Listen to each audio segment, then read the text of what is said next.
That guy in the blue hat, that's my dad, Chuck Gragg. He's a legend. Legend. Are you a legend, Dad? Yeah, right. And these over here are the palm, and that's Mount Diablo. These are the palms we just put on top of this beautiful mountain compound that looks like a film set for Narcos. This place is crazy cool. Believe it or not, this is only maybe not even half the structure.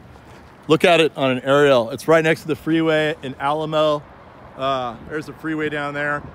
And I think the architect must have thought that, if he's gonna build the most prominent house in Alamo, he's gonna make it look like, guess what? The Alamo. And the center of this building goes all the way around. It's amazing. And on the center of this building, there's a huge courtyard. In fact, maybe I'll even walk you back there. But check it out. The reason for this video right now is not because of my super awesome queen palms I just put in. It's because I want to show you a really unique and interesting way to put irrigation in for grass. Now, this right here is a plastic drip line product by the name of Netafim. And it is specifically designed with little inline emitters. In fact, there's one right here. You can look right there. And there's one right here. Now, this is a really revolutionary product, and I still don't know if I agree with it. Obviously, you can never aerate your lawn and peg holes in your lawn because you're going to destroy your irrigation system. You can never dig a hole in the lawn to do anything because you'll destroy your irrigation system. It's pretty easily fixed, but you'll basically lay this down. You can see just barely underneath the level of your turf. Okay, that's where you lay it. You can see that it takes a million little T's, and there's a lot of labor putting this in, and all kinds of stakes. Okay, stakes everywhere. They have to be spaced out about 8 inches apart right here. Here's my hand for scale. And and here's Netafim. That's how you spell Netafim. Okay, so this came out probably in the early 90s, and I was never convinced. I was like, that sounds like a recipe for disaster. What's ingenious about this system, though, you figure that the roots of the grass are going to grow into, oh look, they have a problem. Look, see, they nicked it. I think that's not supposed to be there. They're gonna find out. I'm gonna tell these guys about that. I think that was a nick. But anyway, on the inline emitters, well, maybe that's the way it is. Look, there it is.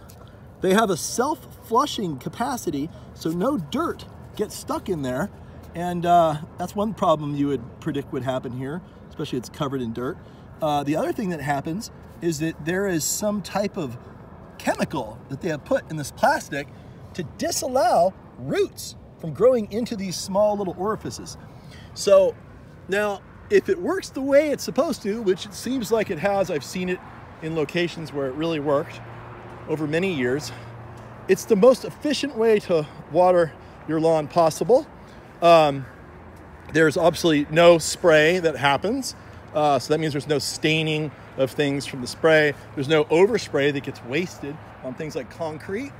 In little small areas like this, it's almost impossible to utilize sprinklers without overspray. You have to be so exact. And then also, there's no loss of the water to the atmosphere.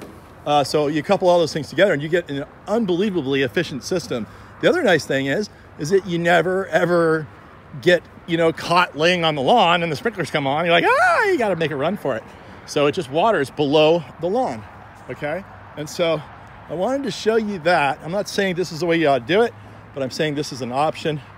And for some applications where they're really narrow and little, where it's impossible to use spray heads, this is something that you might want in an application somewhere where you can't have watering for any type of reason, like weddings during the day or who knows what. This is an option of how to do it. Here's a center drain on the lawn. And so I used to do these landscapes. I don't do them anymore. I used to be a design build landscape contractor. And so I appreciate really good work.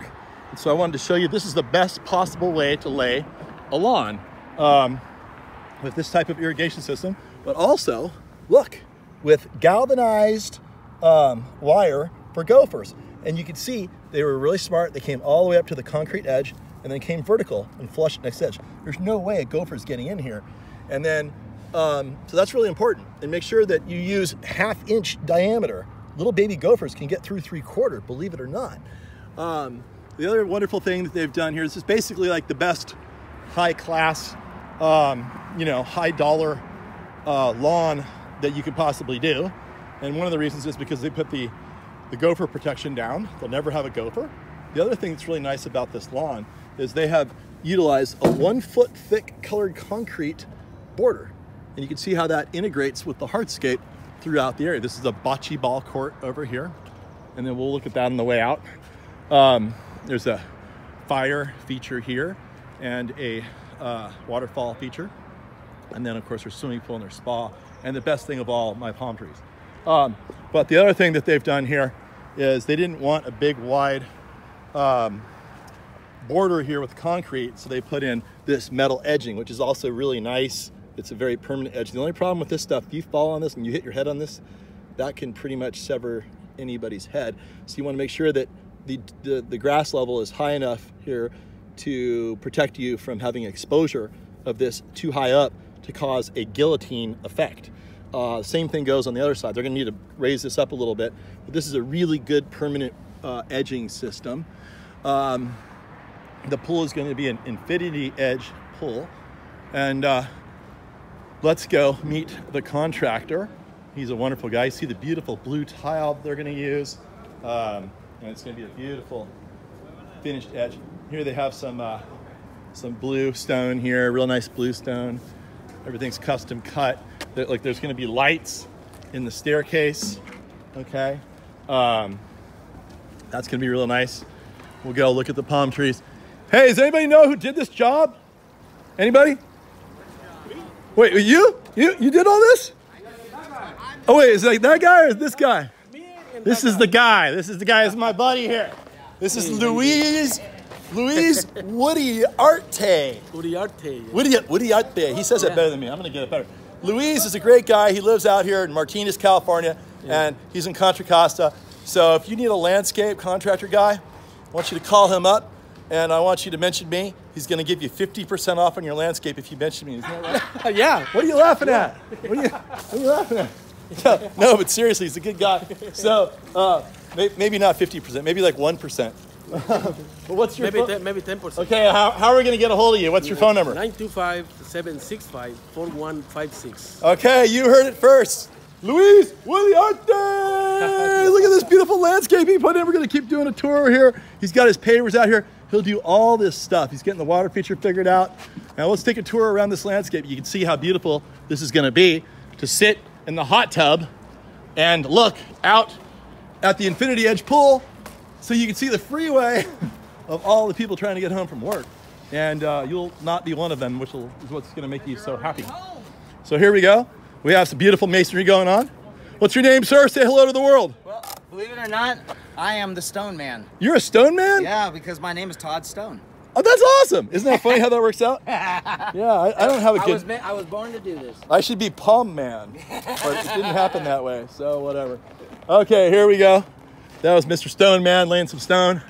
Look, here comes some more Netafim. These are the all-stars of the landscape industry right here. Here we go. Here's the bocce ball court.